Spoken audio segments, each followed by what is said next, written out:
Nuevamente nos encontramos con el tema de estas ofrendas, de las ofrendas como un medio de acercamiento con Dios, transformando nuestras actitudes y procedimientos. Las ofrendas a Dios nos enseñan que podemos corregir nuestras vidas cuando atendemos adecuadamente al alma y el espíritu. Hoy en día la ofrenda máxima que podemos darle a Dios es el estudio serio de su palabra. Y la ofrenda que Dios nos pide es la obediencia a lo que está escrito en su palabra. La intención para acercarse a Dios es muy importante, pues nuestras acciones que no tienen intención son huecas y las intenciones que no se llevan a la acción solo se quedan en deseo. La manera como uno practica, como tú practicas tu fe en Dios, pone al descubierto las intenciones de tus acciones. En la porción de esta semana vemos el fuego en el altar, un fuego que no se debe de apagar. Si somos templo de Dios, ese fuego debe de simbolizar la práctica permanente de los mandamientos como método para vivir bien. En otras palabras, también podemos decir que este fuego es tu alma, que debe de estar siempre ardiendo para agradar a Dios. El grave problema que tiene la gente hoy en día es que se preocupa por ser muy eficiente en todas las áreas de su vida, en el trabajo, con los jefes, con los amigos, con sus clientes, en casa, con su familia, con la pareja, y ni se diga en redes sociales. Importa mucho el número de nuestros seguidores, los likes, los comentarios de la gente, etc. Pero en la vida cotidiana, ¿cuántas veces al día piensas ser eficiente con Dios? Es más, ¿sabes lo que es ser eficiente con Dios? Tomar decisiones que están basadas en lo que está escrito en la Torá, eso es ser eficiente delante de Dios.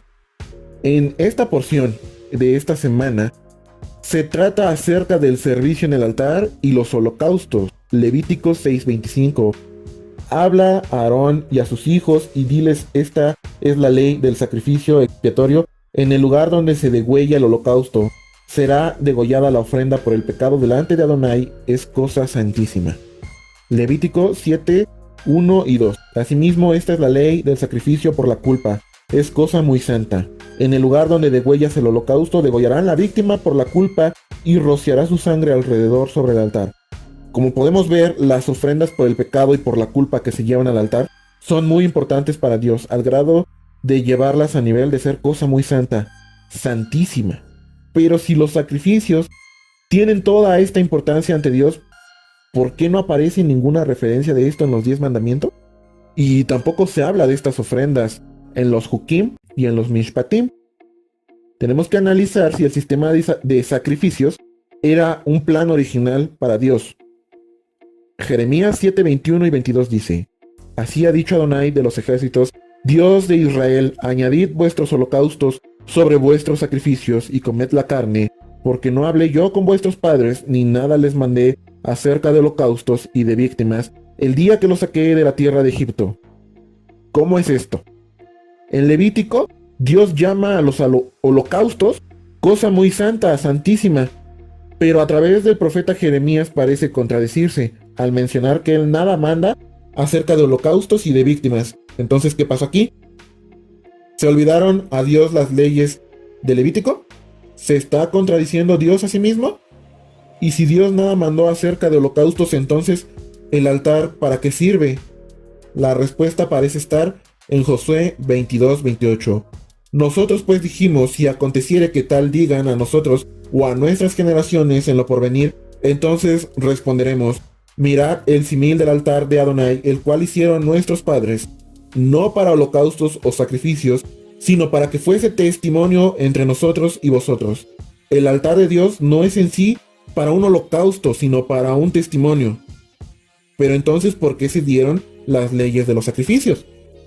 Jeremías 7:23-24. Mas esto les mandé diciendo: escuchad mi voz, y seré a vosotros por Dios, y vosotros me seréis por pueblo, y andad en todo camino que os mande para que os vaya bien. Y no oyeron ni inclinaron su oído, antes caminaron en sus propios consejos, en la dureza de su corazón malvado, y fueron hacia atrás y no hacia adelante. Ahora podemos entender por qué sacrificios y holocaustos no aparecen ni en los 10 mandamientos, ni en los Mishpatim, ni en los Kim, pues el altar fue creado para testimonio y no para holocaustos. Los mandamientos, decretos, estatutos que Dios da para formar el carácter de su pueblo y darnos una conciencia que nos forme una identidad como nación santa, pueblo escogido, actuando siempre conforme a la voluntad de Dios. Pero la gente rechaza activamente actuar conforme al criterio de Dios. La gente solo se guía por su propio criterio y rechazan hacer las cosas como Dios manda. Históricamente ha sido así y así hoy en día sigue siendo. Lo podemos ver en el enfrentamiento del profeta Elías contra los profetas de Baal en Primera de Reyes 18, 20 al 40. Concretamente en el versículo 21 dice: y acercándose Elías a todo el pueblo dijo: ¿hasta cuándo claudicaréis vosotros entre dos pensamientos? Si Adonai es Dios, seguidle, y si Baal, id en pos de él. Y el pueblo no respondió palabra. Aquí el problema no es que el pueblo estuviera indeciso en seguir a Baal o a Adonai. El problema es que seguían a los dos. Tenían a Baal como el dios de la agricultura y tenían a Adonai como el dios de la guerra. Y el problema es justamente eso. Por eso es que Elías exhorta al pueblo a que se decidan solo por un dios.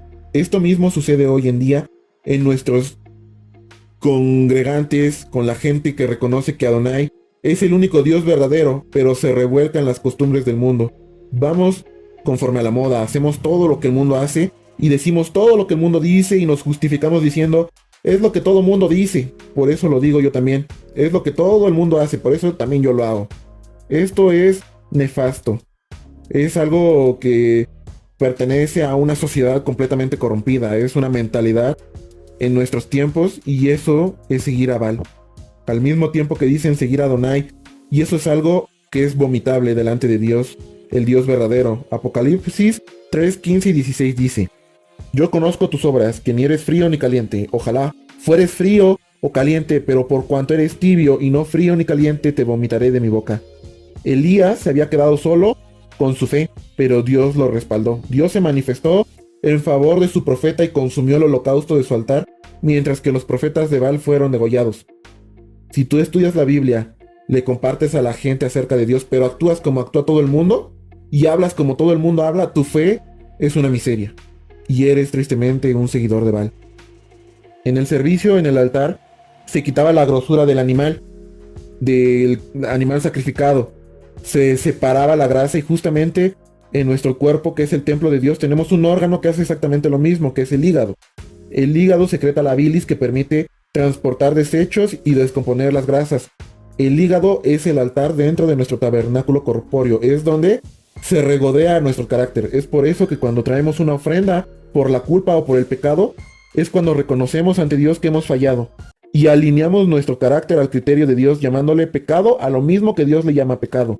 Cuando alineamos nuestro carácter al criterio de Dios, le estamos dando a Dios una ofrenda que para Él es muy santa y que es santísima.